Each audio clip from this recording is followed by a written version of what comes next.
The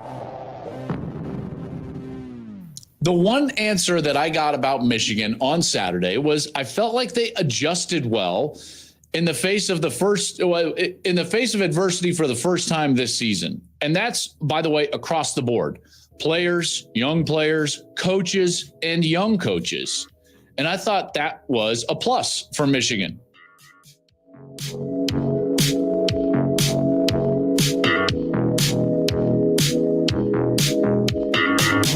Afternoon, everybody. Welcome in on this Tuesday. Dennis Fithian on the Maize and Blue Review. We're presented by Rivals, and it's great to be here. We are live weekdays at 1 o'clock talking about the latest in Michigan sports, and that's got a lot to do with the football team and where they are headed this weekend on the road for the first time this year. We will dive into that. You probably recognize the voice there. It was Joel Klatt from Fox, their lead analyst. That was from the Joel Klatt Show, his podcast, talking about something good about Michigan that he saw. We'll have some further audio from Joel Klatt later on in this broadcast. You might say, well, what the heck are you talking about today? Well, we are going to get to Michigan and Iowa. We will discuss who's calling the plays. Joel Klatt may have heard him talking about rhythm, and he was able to talk to coordinators. He wasn't getting any of the answers. Harbaugh is non-committal, or he says it's collaborative. I don't want to say he's non-committal. He said that it's collaborative when he's talking about who's calling the plays on both offense and defense. We'll explore that a little bit coming up. Also, a lot of history when you get into the Big Ten and you get, a team like Iowa and a team like Michigan playing one another. Hawkeyes. It was, I don't know if it was 2 weeks ago, I saw somebody say or post something about Kinnick Stadium, where top 10 teams go to die. And then Harbaugh said it's where top 5 teams go to die. He mentioned it in his press conference yesterday. What does history have to do with Saturday and Michigan heading to Iowa City? Maybe something, maybe nothing. We will explore that. I've got a question specifically to the folks that are live and want to respond to something and get involved. Of course, you can put any kind of question or opinion up, and I'll address it live as we work through this show.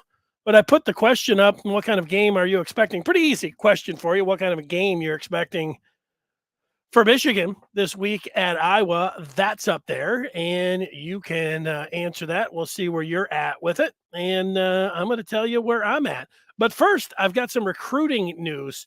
I was in for Who's Got Next last night. I joined Zach Libby, our recruiting editor, who's been busy over the last 12 hours since I spoke with him, and there was a tweet last night that came in from a player, a 5-star, who was taking his official visit this past weekend for the Michigan-Maryland game, and Nyckolas Harbor is his name, and his tweet I have up on the screen. He's got a picture of himself in the big house, and he asked the question, could this be home? And if you're a Michigan fan, you're saying, yeah, you hope so. But this is going to be a long recruitment. This isn't ending anytime soon. And a couple things that I've been able to glean about Harbor is that he wants to, in addition to play football, he wants to run track, and he wants to qualify for the Olympics. So that's a real big deal to him.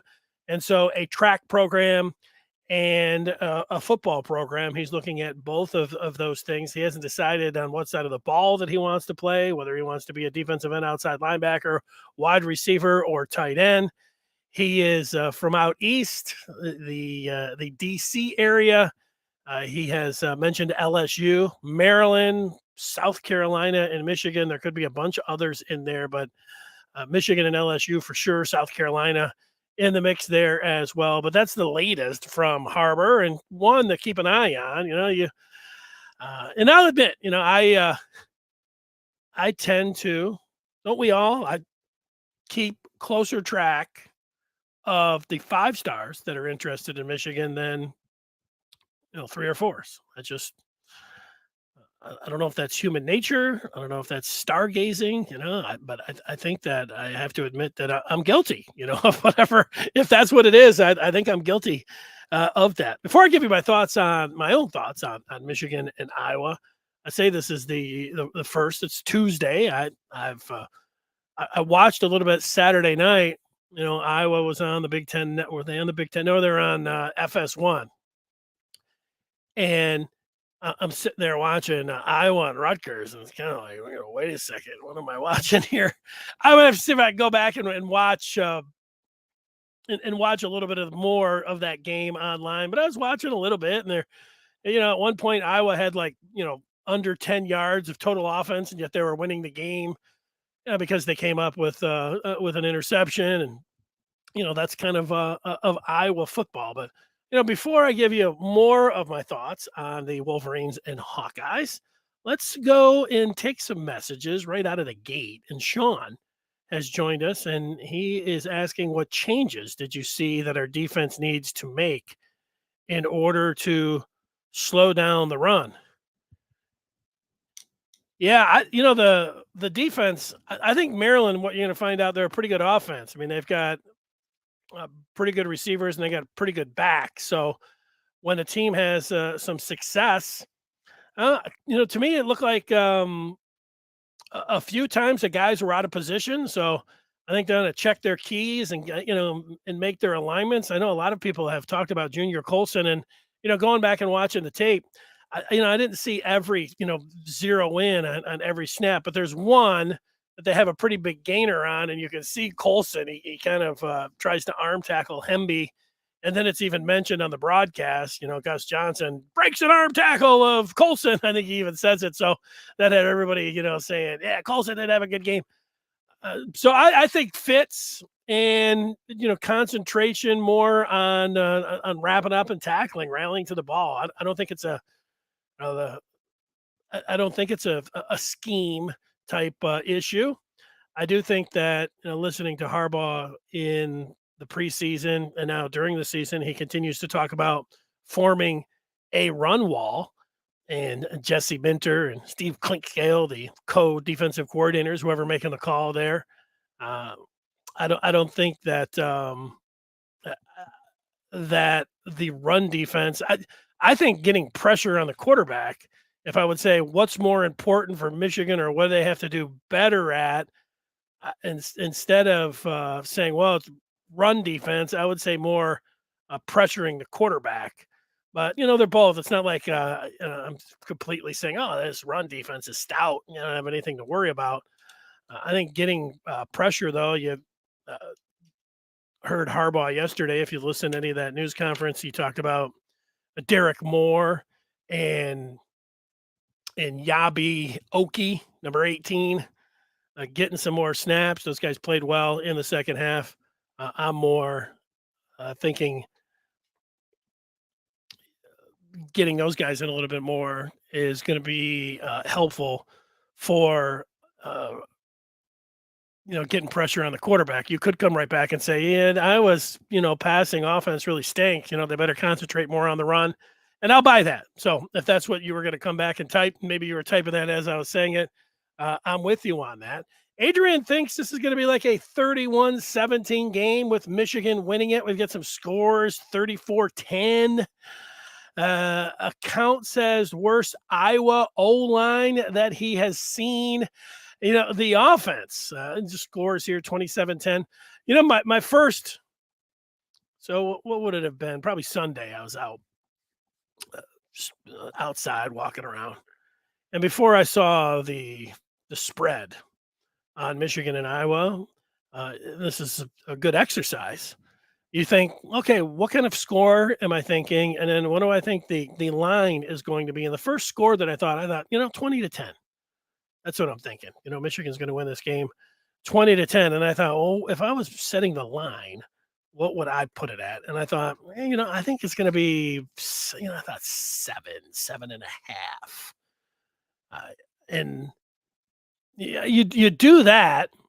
And then if you come back and you take a look at it, and then you see a huge swing the other way where the line is installed, that's maybe when you should jump in and put some money down. But I said 7.5, and I think that's what it opened at.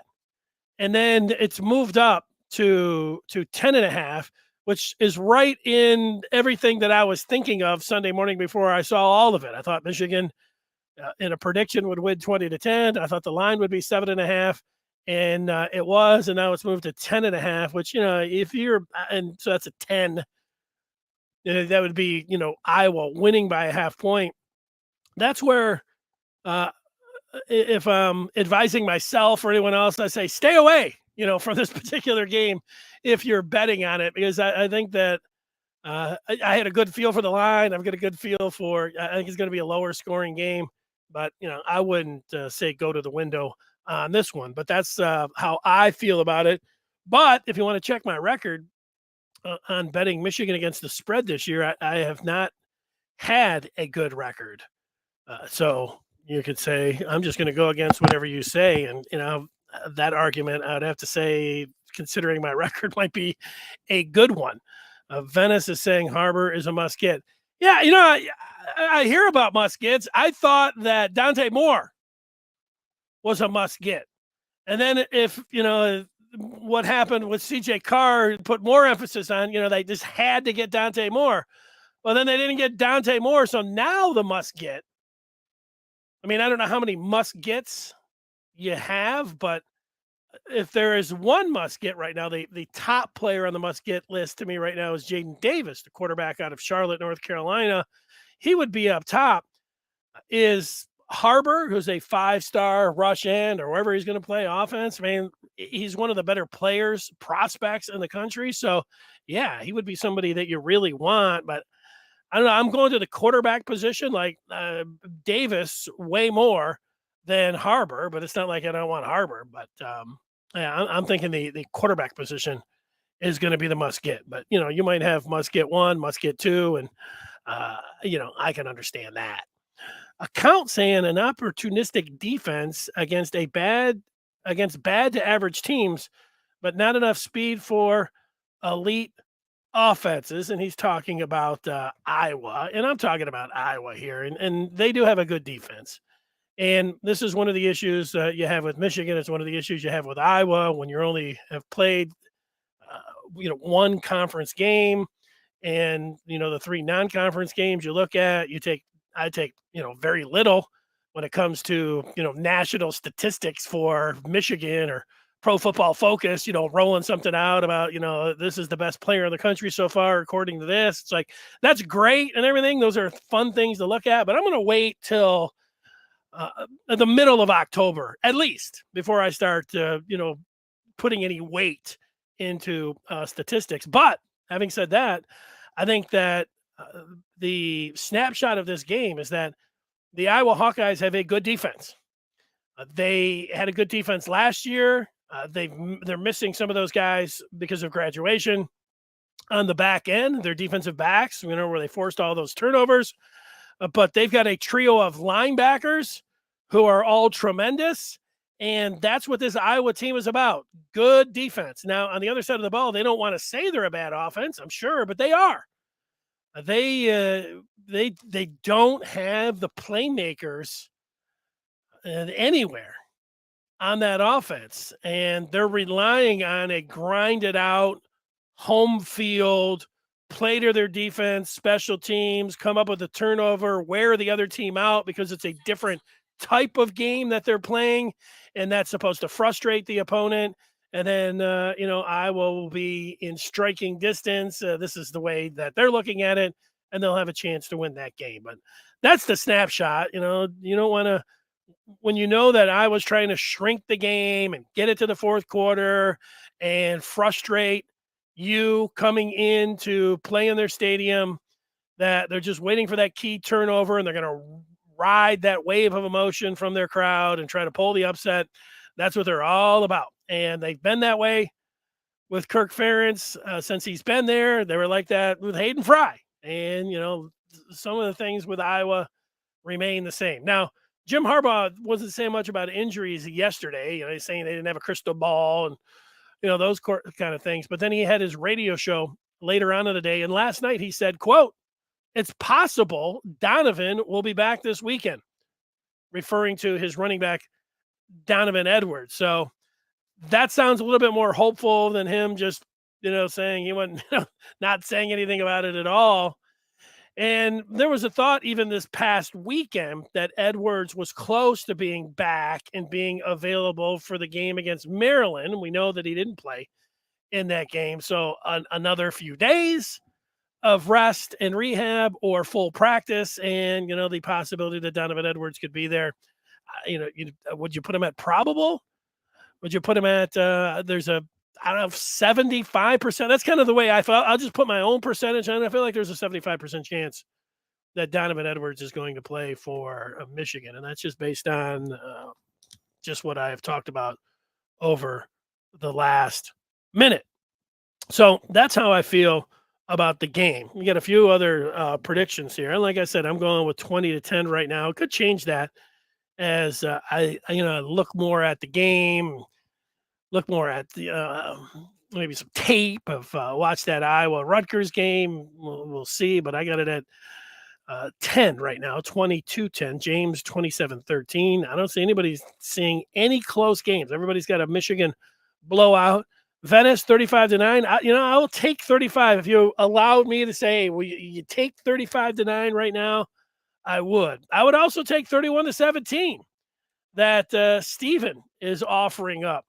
27-13 looks good to him. Those are both covers, and I would take either of those scores right now as well that Stephen has put up there. Let's see, 2 or 3 more, and then we'll move ahead and we'll get to the play calling and history when it comes down to Michigan. We'll hear a little bit more from Joel Klatt. I listened to his podcast today, and he talked a lot about, not a surprise. It's a college football broadcast. I'm sorry, a college football podcast, and he broadcast the Michigan game. So he was going to give some thoughts on Michigan, and he didn't disappoint. Account 22 saying Michigan only had 1 sack against Maryland last year and returned all starters this year. I remember people then too about Michigan not being able to get a pressure on Stroud. Yeah, I think there's if you're going to have some concerns about defense, somebody already mentioned the run defense, and then because of Hutchinson and Ajabo and just how great they were, it's going to be natural to think about those guys and their replacements. And already today, I have mentioned, you get to the different defensive ends, and talking about an outside linebackers, Jalen Harrell and Braden McGregor, and now 2 guys that you mentioned as having outstanding fall camps, but really nobody was talking about these 2 guys lining them up and being starters. But there's a lot of talk right now of Michigan getting a lot more snaps for true freshman Derek Moore, number 8, and the aforementioned number 18, formerly a Noma, now Okie, Yabi Okie. You get Yabi Okie in there, and he seems to get to the quarterback pretty quick. Same thing with Moore. Those guys passed the look test, so I understand why the question would go to Harbaugh about, how about getting these guys some more reps? That seems like a pretty good idea to me as well. Although this game, I'm not sure the skill set of just immediately getting to the quarterback and pressuring him. Iowa is going to throw the ball a few times, but the offense, I'm not sweating Iowa's offense at all. It's the defense, and it's Michigan committing turnovers where I would be a little bit worried if I'm a Michigan fan. But overall, I think that Michigan is going to win this game, and I don't think it's going to be a blowout or anything. I just said 20-10, but I think that they should be able to go down there on a business trip and take care of what they set out to do, which is getting a win and going 2-0 in the conference, staying in top 5 in the college football, and all of that, and then getting ready for the next week at Indiana. Account is saying he saw JJ looking forward to seeing 7 in there this week. Yeah, I didn't see that, so I'll echo JJ. I'm looking forward to seeing 7 in there as well. Donovan Edwards wears number 7. So, yeah, I think we all are looking forward to that. And then especially you think about the Big Ten championship game last year where Donovan Edwards threw that perfect pass to Roman Wilson, ended up getting a late hit that they didn't call, but that was one of the great plays last year. And it really, in a game that, what was the score of the Big Ten championship game? 42-3. In a game that kind of broke it open where, you'd say, wow, was there a point where you felt in the early going, it was a little bit of Michigan having a little bit of issue moving the ball, but that kind of broke open the seal and kind of felt like, all right, Michigan is going to win this thing. And of course, they went on, didn't look back, and blew them out 42-3. And that got them into the college football playoff, and the rest is history. All right, who's calling the plays for Michigan? Now, if you go back, and even this summer, Harbaugh was asked about who's going to call the plays, and he said it's collaborative. Sharon Moore and Matt Weiss are calling the plays, and everybody's like, what? And he said the same thing for the defense. Like, well, who's, making the call finally? Is it going to be Jesse Minter? Is it going to be Steve Clinkscale? And Harbaugh said the same thing. It's collaborative. And everybody's like, okay, he's just saying that. But obviously, that's not what he means. One of the guys ultimately is going to be calling the plays. Well, you had Joel Klatt on Saturday, and Joel Klatt was a little bit upset about it. I listened to his podcast, and if you listen to him on Saturday, and I think with good reason. I don't think it was just because he was a little peeved that he didn't get the information that he wanted. There were a lot of Michigan fans. If there was a theme from people as they were watching the game, I saw it a lot online. People saying that they didn't think that Michigan had a rhythm. They were saying that Michigan, the play calling was suspect. That because it wasn't working. I mean, if you're not rolling up the points and you're not, running through that Maryland defense, you're going to say, what kind of play calling is this? And so that was out there, and Joel Klatt was on that as well, talking about, he didn't like when he asked the question, like, okay, guys, I get it. You're doing all this stuff, but all right, who's calling the plays? And they kept saying, no, we're both. We're sharing it. And Joel, kept pressing them, and they wouldn't give it up. They're like, it's collaborative. Only Harbaugh has veto power, and Klatt hated it. Here's a little bit from Klatt. Now, he can't believe it. And if you think about it yourself, it doesn't make any sense at all to have two play callers for a lot of reasons. But Joel Klatt lays it out a lot better than I could. So here's Klatt on his podcast, The Joel Klatt Show, which is a college football pod. Here's Klatt. Somebody's got to be the play caller. And I think that at some point this year, that's going to have to come to fruition. Why is that the case, Joel? Well, because it's important for a play caller to establish rhythm so that he can be the architect of the game plan. Okay, great play callers build their way to success. Build their way. It's a sequencing type of deal. You've got to lay a foundation. You've got to chum the water so that later in the game, you can get to things that you have prepared the defense to see. You have trained them to see a certain look, a certain movement, a certain personnel group, a certain formation, so that you can get them thinking one thing and do another. All right. So there's Klatt, and he had a lot to say about it, and all of the things that he says about a play caller and rhythm and a sequencing, that all makes a lot of sense to me.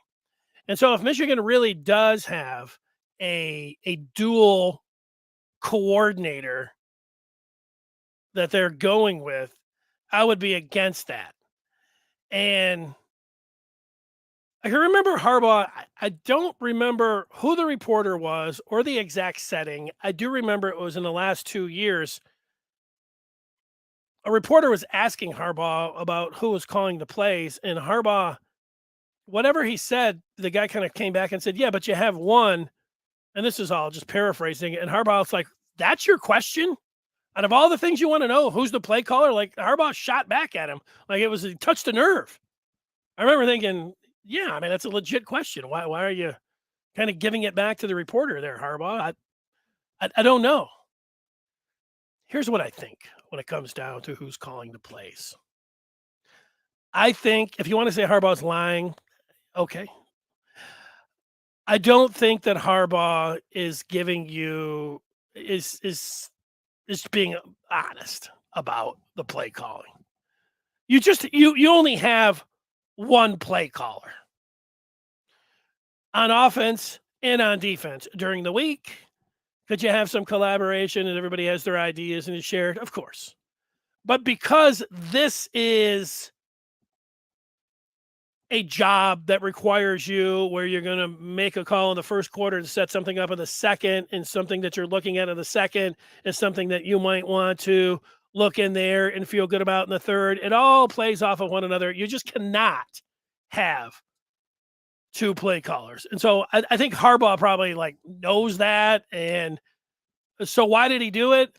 You give, my first thought was, he gave Sharon Moore the title because he really likes Sharon Moore as a coach, and to give him that title, he wants him to stay around.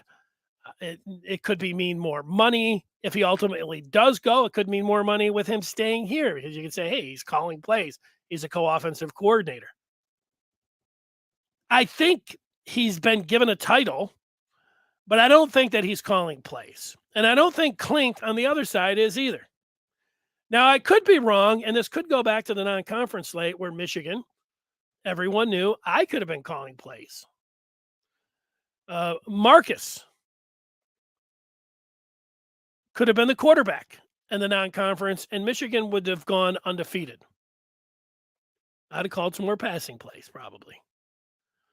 But the point here is maybe he did do, some shared responsibility, shared play calling in the non-conference because it didn't matter. But I'll bet everything that I have that didn't happen this past Saturday, and it's not happening moving forward unless one of the guys isn't there because of the health situation or something. So what I'm saying is that I don't think that Harbaugh really has two play callers. That is my opinion. That is my theory. Just thinking about it, I didn't like it. I didn't like it in the summer when I heard it. And then it kind of died down. And then in the non-conference, nobody was really talking about, well, they really have two play callers, and Harbaugh wasn't pressed on it at all. And of course, you probably have two play callers in the non-conference. But Saturday, when suddenly play calling was put into question, and Joel Klatt was like asking the question and not getting the answer, and he started getting into it a little bit. These guys got to have a rhythm.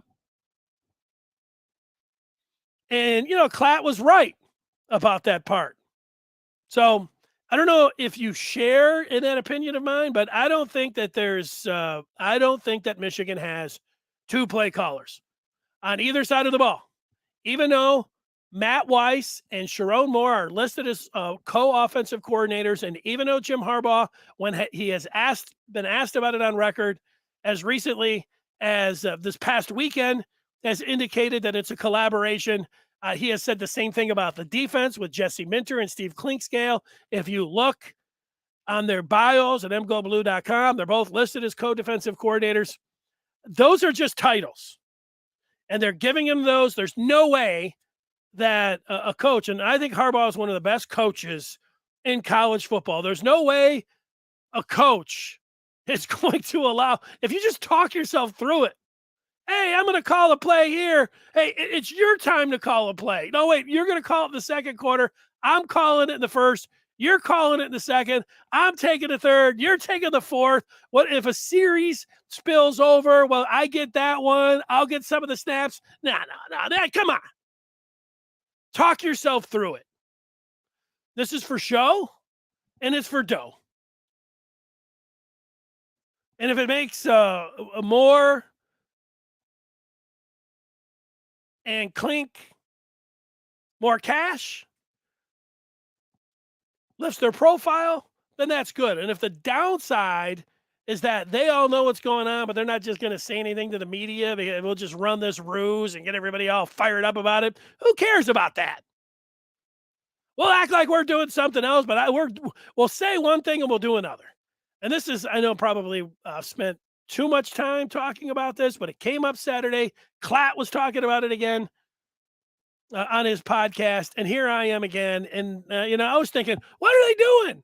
And then I've come to the conclusion that it's just not happening. All right, let's see if there's any feedback on my play calling theory, just to see what anybody has to say. Trevor says Klatt came off like a cocky blank hole. And this is a little bit of a theme here. Klatt is getting worse by the year. Trevor, why does anyone tell this bozo anything? Coach Klatt, puking emoji. And, Joe Klatt was not Jake Butt talking about Michigan. Joe Klatt heard from Michigan fans after Saturday's game. He addressed it in his podcast where he was like, yeah, Michigan fans were a little bit upset. And he tried to explain it like this, that Michigan has expectations this year. And Michigan, the question to him was Michigan going to be able to compete with Ohio State? Is Michigan going to get back to the Big Ten championship game? Is Michigan going to the college football playoff? And from what he was seeing, it wasn't fitting into those. It didn't look like all of that.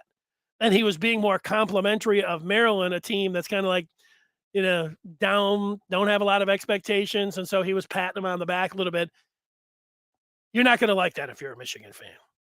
When you're a Michigan fan and an announcer says anything that can be perceived as complimentary to the other team or criticism of your team, you are immediately going to say that, that this guy is, he might as well go stand down there with Urban Meyer. These guys are like everybody is saying here. I think that is predictable from a fan standpoint, and it's understandable. You don't like Joe Klatt. He wasn't massaging Michigan. He wasn't patting Jim Harbaugh on the head. He was critical of Michigan, and you didn't like that. And so you're giving it to him. That's understandable. So I got that part. Now, what about my theory of Michigan not having co-offensive coordinators? He's saying Harbaugh did this when he first came with Jed Fish, and Fish left because of it. I don't know if that was the exact reason that Jed Fish left. I thought he got a job at UCLA. Wasn't that what was going on? It's the Cup game with Jim calling. I don't understand that. That could be, I don't know what a Cup game means. Travis says, I give play calling a B+. One weird play before even setting up the sweep, and you can tell Harbaugh loves getting more conservative with a lead. Other than that, no complaints at all last week. All right. Being coy is part of coaching. Keeping the opposition guessing as to who is the primary play caller is part of the mental game. And Sam didn't like it. It's not lying. It's not being dishonest. It's being coy. All right, we can play the name game or that's exactly what's going on. He doesn't have to tell the whole truth. That's fine. I'm with you, Sam. I think it's legit. Whether it's criticism of me or just what I'm saying about it, it's okay. Travis loves that Michigan hasn't shown its hands still a lot up their sleeves. Not on tape yet. Yeah, I don't think that's much of that. That doesn't really factor into me. I think that's more. Eyewash for the fans. It is part of coaches. They feel like they have something up their sleeve that they're going to put out there, and suddenly the other team is going to see it like, oh my God. But I've always felt like that. Steven says, so who do you think is actually calling the plays? I think that Matt Weiss is calling the plays on offense, and I think that Jesse Minter is calling the plays on defense. Sam says that Coach Harbaugh said that JJ was missing the deep balls because he had been favoring his arm and shoulder during rehab. Now that he's 100, he needs to adjust his touch on the deep ball. Not concerning. That is from Sam. Yeah, Sam, my thoughts, I'm not talking every day about J.J. McCarthy and, how he played against Maryland. I thought he had a pretty shaky game. I explained it in depth yesterday. There's a lot of people that did not like that. I got some messages sent, and I've just seen overall Michigan fans are upset, that some people it seems to be like a wild swing. Like if you didn't say, oh, JJ was great, or it was good. If you're not saying it was at least good, then, they're Michigan fans that have a problem with it, and I'll just say it quickly. Again, it's on yesterday's podcast. I didn't make it sound like JJ McCarthy's the worst quarterback and that he should be benched and that, he's horse bleep or anything like that. I said he was shaky, pretty shaky at times, and just graded him out as a C-. And 24 hours after yesterday's show, I don't regret anything I said. I still believe that after watching the game twice. That's how I feel. So that's it. Everybody's killing Klatt. Yeah, people don't like unless you're going to come out with a Jake Butt type performance as a commentator. And if you see all the Michigan fans, like, they love some Jake Butt, and I like Jake Butt myself. Looks good, sounds good. Other than saying, I'm going to tell you what, maybe, 10 times too many, I gave the guy an A in his first game. And I think that he'd be a good color commentator. I like the energy and the insight that he was bringing. The Michigan fans, they just loved it. Oh, here's a real Michigan man just talking about everything great about Michigan. Yeah, that's what Michigan fans want to hear. They don't want to hear Joel Klatt or anybody else in there. They don't anybody else making any points. It's part of being a fan. That's it. Let me guess. Everybody loves, Charles Woodson running around on the field with the flag. They think that's great. Hey, that's great. But if you saw Reggie Bush, doing a Heisman pose down at USC, you might not like that or something. Or maybe he'd say something about Michigan. I don't know. Hey, that's part of it. What's up, man? Todd says Klatt's a huge U of M backer. Well, that's the part, Todd, that's a little bit funny because he does a lot of Michigan games. Michigan is on that, Joe Klatt does a lot of Ohio State and a lot of Michigan games. And Ohio State Michigan fans are always like, I hate Joe Klatt. Ask a Michigan State fan what they think about Joe Klatt. They'll say, the guy's amazing blue. It's just one of those things, If you're not an outward Michigan fan and proclaiming your love for the maize and blue, the loyal followers of the maize and blue, they're going to look at you and say, hey, are you with us or against us? That's part of what's going on. Everybody, if you're working in the media, you have to determine, are you just going to say, to hell with it? I don't care what people say about me. I'm going to just roll with Michigan no matter what. Or are you going to take a different angle? That's it. A little bit of what we're talking about here. Ooh, here's some scores here. Oh, so LTM says Joel's the GOAT. Travis says 21-13 Michigan over Iowa this week. Well, Travis, you and I said 20-10.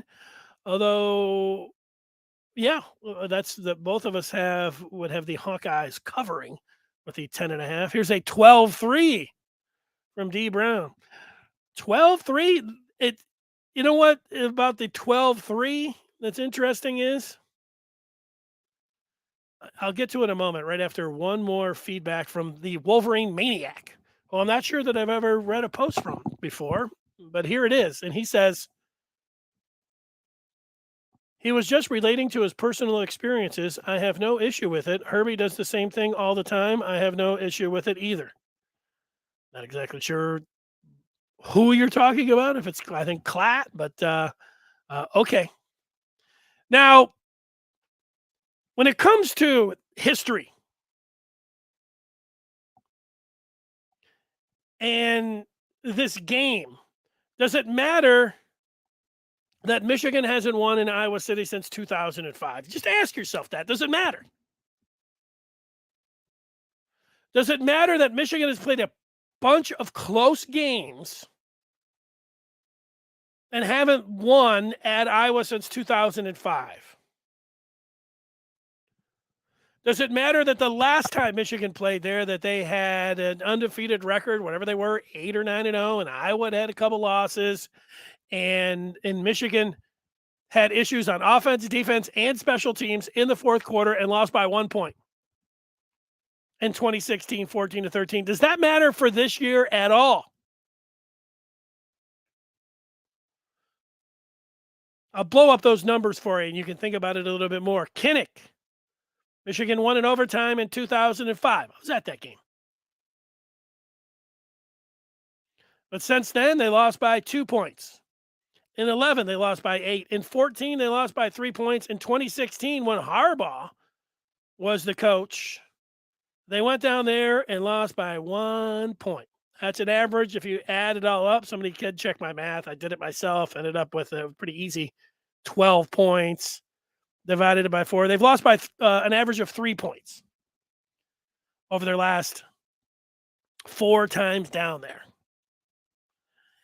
And does it mean anything that Kinnick is a house of horrors? Adrian says it doesn't matter at all. What if I told you this, Adrian? That Iowa is 5-1, not just against Michigan. They're 5-1 at Kinnick in their last 6 games versus top 5 opponents. Michigan's number 4. The last time Iowa was in that situation was last year against number 4 Penn State, and they beat them 23-20. Now, Penn State's quarterback, Sean Clifford, got knocked out of that game. You remember the guy that came in, never taken a snap, and he looked like it? That was a big issue.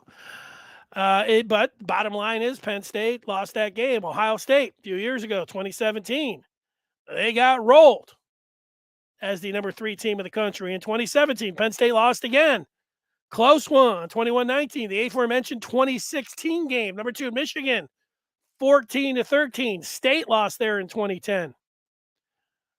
And then in 2008, Penn State did get the victory narrowly, 24-23. So I'll ask you again, the last 6 home games against top 5 foes, Iowa is 5-1. And Michigan hasn't won there since 2005. And the 4 games since then, they've lost by just an average of 3 points. So what does it tell you? Well, I'm going to go and see what it tells you, but I don't put a lot of credence into that stuff, except that Iowa has the same coach, and Iowa wants to play the same way. And it seems like all of those games and all of those teams are like a mirror image of the team that they'll be throwing out on the field this Saturday.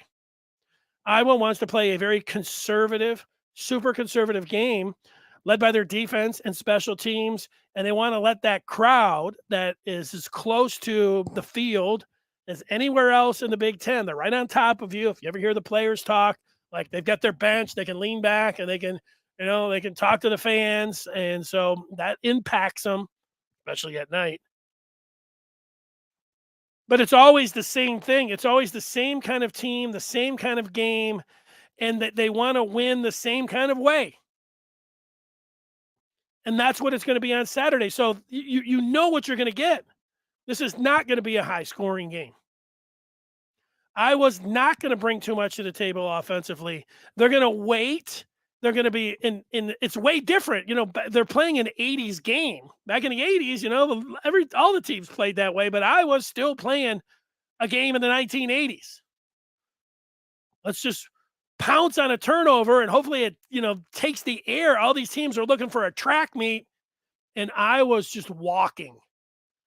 And when you have a pace like that, it can throw you off. They're bleeding the clock on their first series, like waiting for the clock to get down to 2 before you snap the ball. And you're like, wait a second. They're bringing in a fullback. And, what are they? What's their calling card coming up on Saturday? They're linebackers. They've got a good trio of linebackers, and that they're looking to force turnovers. And they're going to, thrive off of that. That's the game. That's what Iowa wants to do. That's what they're going to try to do. That's what they've been doing under Kirk Ferentz the entire time. Can Michigan overcome that? They can. And how last week's game was on the defense, this week's game is on the offense. And when it comes to J.J. McCarthy, however you felt that he played last week, there were some things with, there's no disputing that he had 2 fumbles and was fortunate not to throw a fourth quarter pick. There's no debate with that. Those 3 plays, the 2 fumbles that he had, and the near pick that he had, can those help him? Is it better that he went through that, where if he didn't go through that at all and then was going down to Iowa? I will buy that. The adversity that J.J. McCarthy faced, even if you don't think you thought he was the greatest thing ever, or let's not downgrade him at all, whatever you thought, that he fumbled twice and not just dropped the ball right by him. The ball was, it was 5 yards away and the other one 10 yards away from him. Maybe a little exaggeration there. But those coaches could tell him all the time about, he's got to watch out for guys poking at the ball. Where's everybody at? And having the awareness. He just saw it. He just felt it. He just went through it. I think that will help him. And then even when he calmed down and they made the adjustments and he started playing like the JJ from the first 3 games, and that was the 10-play, 85-yard drive where he ended up throwing the Roman Wilson touchdown early in the fourth quarter. He was spectacular. He was as good. It wasn't spectacular. I mean, he was on a couple of the throws. He looked good. He was rolling out. He looked like the JJ and everything that you would hope that he would be. And then, after all of that, he still had that bad pass. So there's still something where, he finally thought, I got this. Oh yeah. I still made a throw here. I think those things will benefit him. That was a long way to get to. I think that last week's game and an issue or 2 that he had is going to benefit him coming up this Saturday. Okay. That's how I'm feeling about everything today. I don't know. Am I off? What am I missing? Do I sound like I like Joel Klatt too much? Let's see it. Dennis, you could mention that the fumbles were not turnovers. Well, one of them was. I mean, like the first one that Cornelius Johnson dove on, certainly that was not a turnover. But the other one where he got hit from behind and the ball went squirting forward, I know that Harbaugh said that was recovered, but that, if you go back and watch the tape, that was recovered by Maryland. But they ended up ruling that the ball was going forward. So they ended up kicking a field goal and missing it. So what you're saying there, so it did not go down as a turnover. To me, that's a technicality. Right? Because it wasn't you could just say he fumbled once, technically. And it was recovered by Johnson. But the second one, the ball, boom, and it went flying. So maybe I shouldn't even say that it wasn't a fumble because they ruled that his arm was going forward, even though it was recovered by the defense. And maybe it didn't matter because when they kicked the field goal, they missed it anyway. So, it didn't matter in all of those. But, I get your point. I'm always looking for the facts. And if I say things and I'm not trying to make it sound like I'm, laying on Michigan or trying, I'm just going with what I saw. And you're right. The details do matter. I'm with you on that. Adrian says it's been a little harder. I'm sorry about that, Adrian. Jackson said they did not rule the ball was going forward. It was recovered by Michigan. Yeah, I guess I'd have to go back and look at that one, Jackson, because I'll like in the commercial that I really like right now, where the guy is camping with his wife, and she said, he's like, I'm gonna have to throw the flag on that one. I'm gonna have to throw the challenge flag on you, Jackson, and I'm gonna have to go back and check it. I've watched the game twice. I've watched that particular play a couple times, so I'll throw the challenge flag on it, and then you may come back here and say, I really liked where you said obviously it was a fumble. So you could be right. Of course, I could be too. I'm throwing the challenge flag on it. That's all. Let's see. I don't know where some of this stuff's coming from.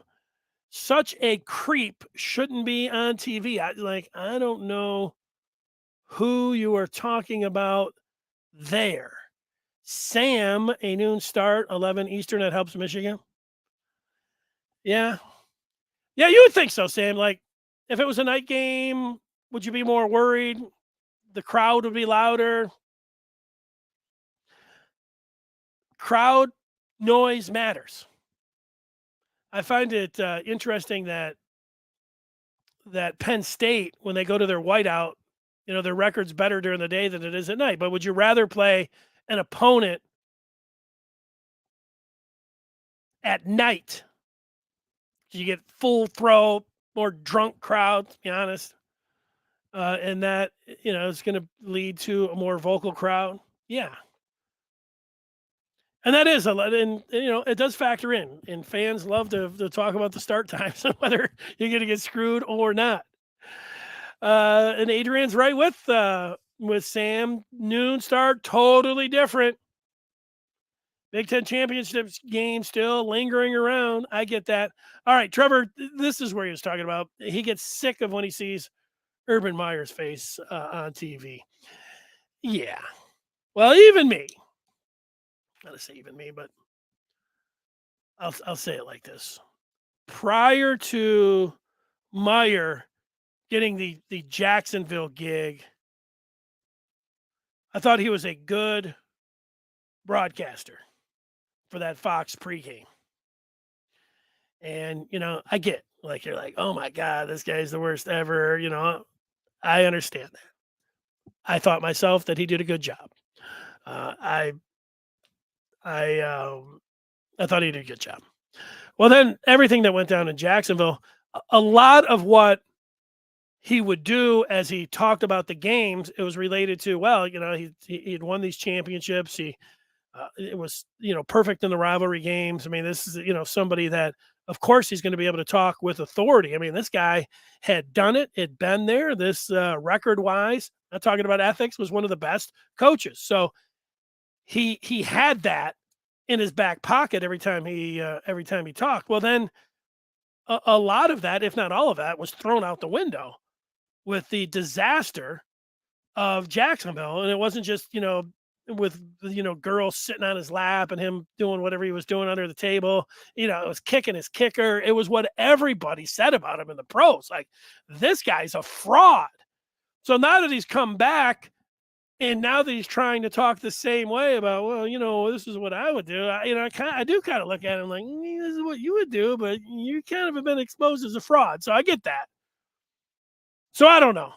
I was like, and even though it was, the Ohio State coach, I still thought he was a decent broadcaster. But now, I just noticed it. I thought there was two interesting things that he said. What was it previous to this game? He was showing his practice schedule, and he was saying, hey, when I was coach and we were playing an easy non-con, I was going ones against ones. That was going to be a tougher practice than any of the things that we were going to see on Saturday. I thought that was a little bit interesting. Although, again, you still look at him, you have a hard time taking anything he's going to say seriously. The other part, which I found interesting, was that he was talking about the easy non-conference schedule for Michigan, and he gave Harbaugh a complete pass on it. He said, "We all know that those are put together. The coach has nothing to do with it. It's he might even have mentioned the president, but he certainly mentioned the athletic director. And I don't believe that. I don't believe that when Urban Meyer was at Ohio State, that if he wanted this particular team or that particular team, or he wanted to toughen it up or he wanted to loosen it up, that they would have done it at Ohio State. I believe that. I believe that if Jim Harbaugh wanted a different kind of non-conference schedule this year or next year, and I know it was Virginia Tech, and I know it was UCLA, and I know they want to have 7 games, and I also know that the Big Ten just gave them a ton more money. So if Michigan really wanted to, and Harbaugh was really adamant about it, I think that he could have put this, he could have said, "Hey, Ward, this is what I want," and it would be different. You always give them the out. That's why that question at the Big Ten coaches meetings when the Blue Belly Tom was over there from East Lansing, saying, "Hey, Jim, you get a real soft non-conference." Jim just was like, "I don't have anything to do with that. We're moving on." You need to ask that in a different way at a different time. But to, again, make the sharp point to it without going on and on like I just did, I do believe that coaches, I don't believe what Urban Meyer had to say on Saturday. I believe that coaches have big time influence on who they're bringing in from the non-conference. It's just like who said they're being coy. I think they're being coy when they say and just pass it along to the athletic director. So that's where I'm sitting with everything. That's where I'm at.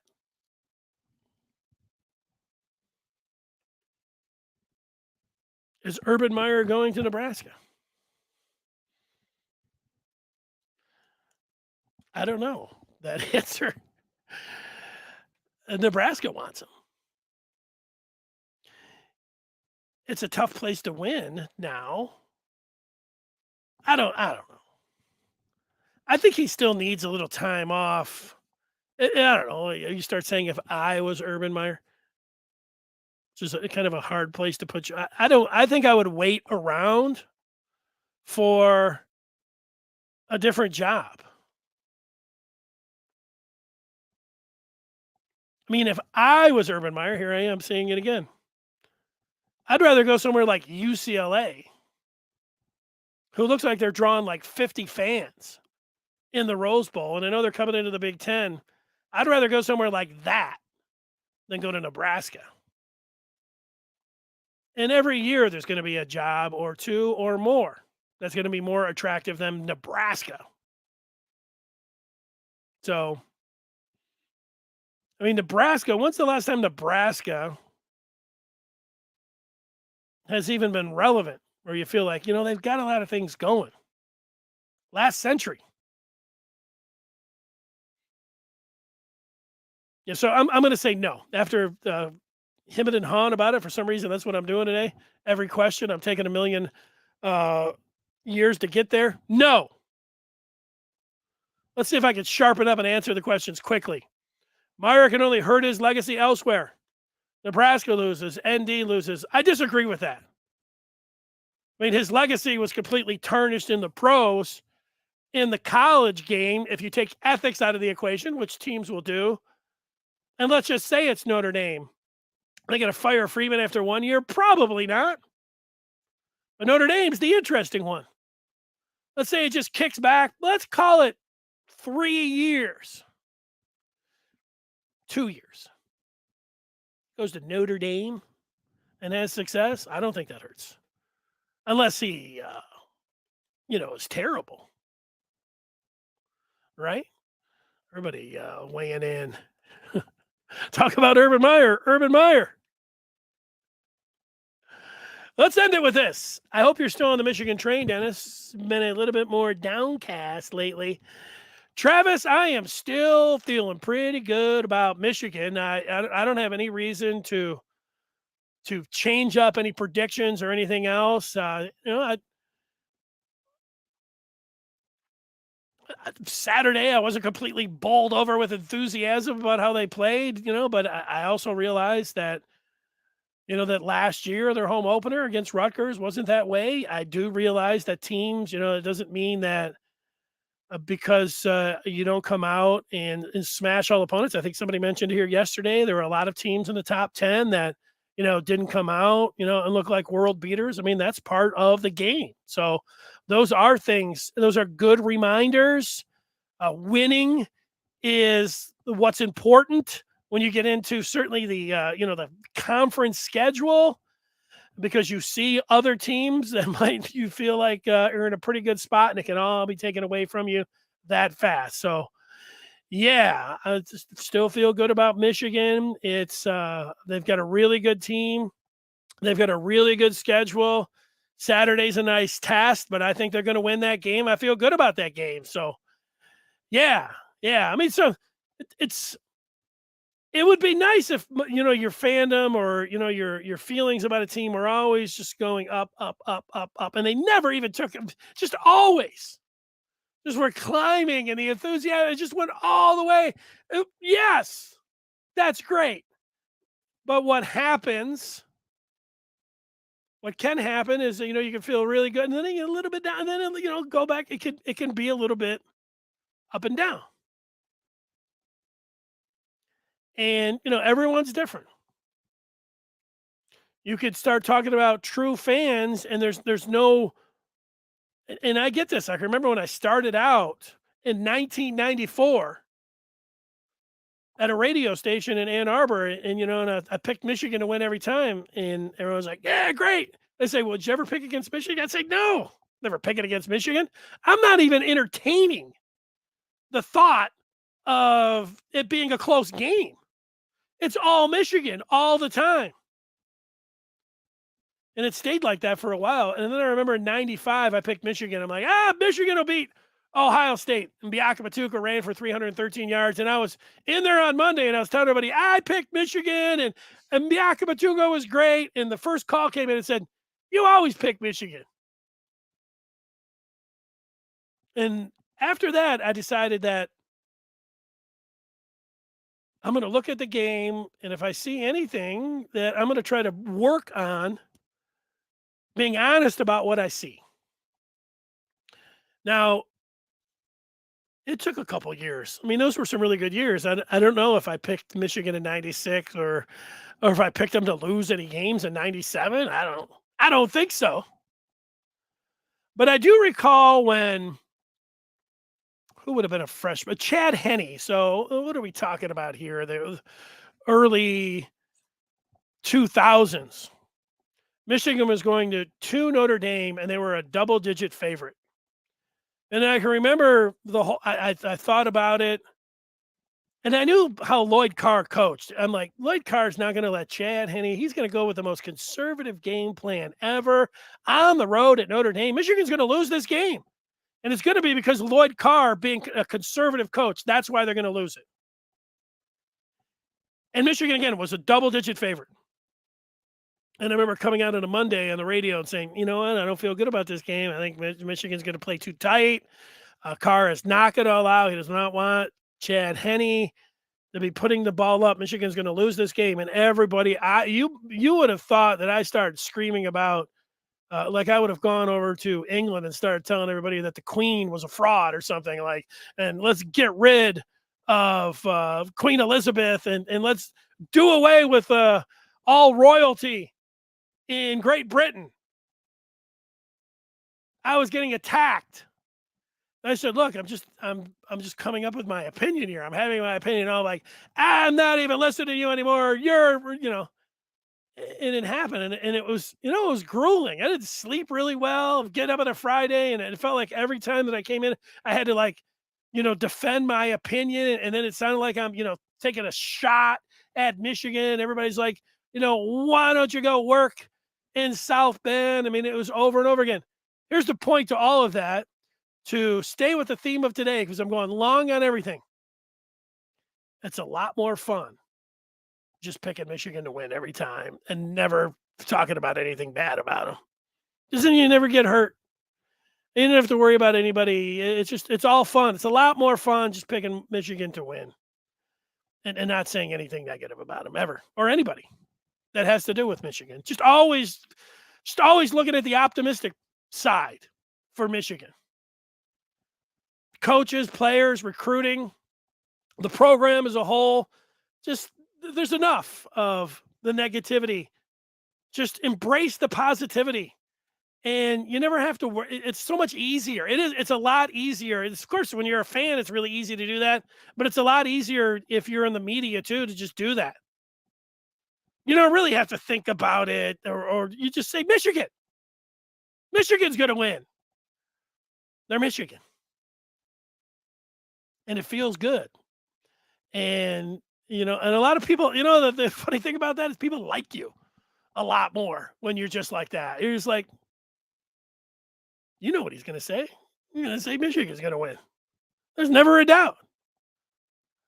And for fans, they don't want to hear. They want to hear that Michigan's going to win. They don't want to hear about the possibility that they're going to lose. And by the way, if you're just joining us, I think Michigan's going to win on Saturday. I'm not coming up, pulling some kind of end around here and prepared to talk about Kirk Ferentz in Iowa winning the game on Saturday. I think it's going to be a Michigan victory. I think Michigan's offense is going to be overpower the Hawkeye defense. And I'm not worried at all about the Iowa offense. And Michigan is sound in special teams, as we know. If they were shaky there, no, they don't want to turn over the ball. They know that. So I think it will produce a victory coming up this Saturday. Thanks for watching. We will be back here tomorrow. I'll try to sharpen up the points. I guess I'm going to have to go back and check the tape when it comes to those fumbles, and I will do that. Thanks to everybody for participating, and listen to the podcast. Leave some comments, all those kind of things. Till tomorrow. Bye.